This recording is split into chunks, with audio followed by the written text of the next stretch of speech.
Before concluding this lesson, let's look at a few more patterns. And although it will take too long to cover them in detail, I would like to at least mention and quickly discuss a few more of these commonly used patterns. In fact, some of the patterns that I will discuss you might have used yourself, maybe without knowing their name or the fact that they were design patterns. So let's start with the visitor pattern, which is a way of separating an algorithm from an object structure on which it operates. And a practical result of this separation is the ability to add a new operation to existing object structures without modifying these structures. So basically what this pattern does is to allow for defining and easily modifying a set of operations to perform on the object of a collection. And a typical usage of this is, for example, when you're visiting a graph or a set of objects and you want to perform some operation on these objects. By using a visitor pattern, you can decouple the operation from the objects. Although not straightforward, this pattern is very, very useful, so I really encourage you to look at it in more detail and get familiar with it. The second pattern I want to mention is the decorator pattern. The decorator pattern is basically a wrapper that adds functionality to a class. So the way in which it works is that you will take a class, you will build a class that basically wraps this class. So it reproduces the functionality of the original class, but it also adds some functionality. And for all the functionality that was already in the original class, it will simply invoke this functionality. And for the new one, it will implement it using the services of the class.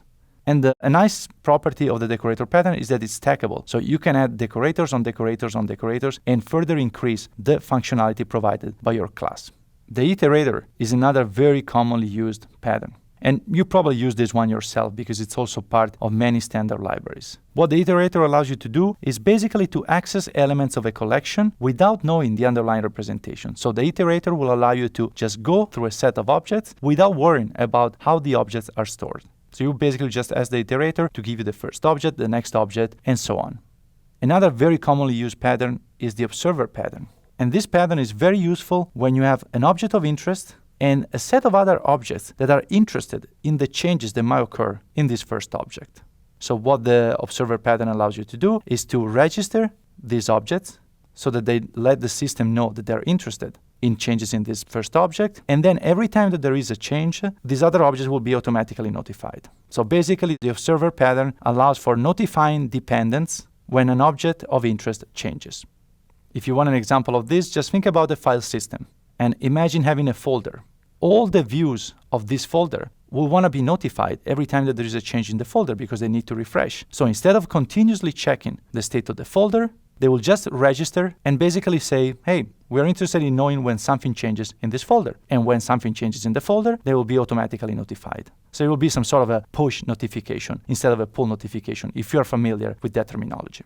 Finally, the proxy pattern is a pattern in which a surrogate controls access to an object. In other words, we have our object and we have our proxy here. So all the requests to the object will go through the proxy. They will then forward them. And all the responses from the object will also go through the proxy. They will then forward them to the original requester. So what the proxy allows you to do is to control how this object that is behind the proxy is actually accessed. For example, by filtering some calls. So in a sense, the proxy allows you for masking some of the functionality of the object that is behind the proxy.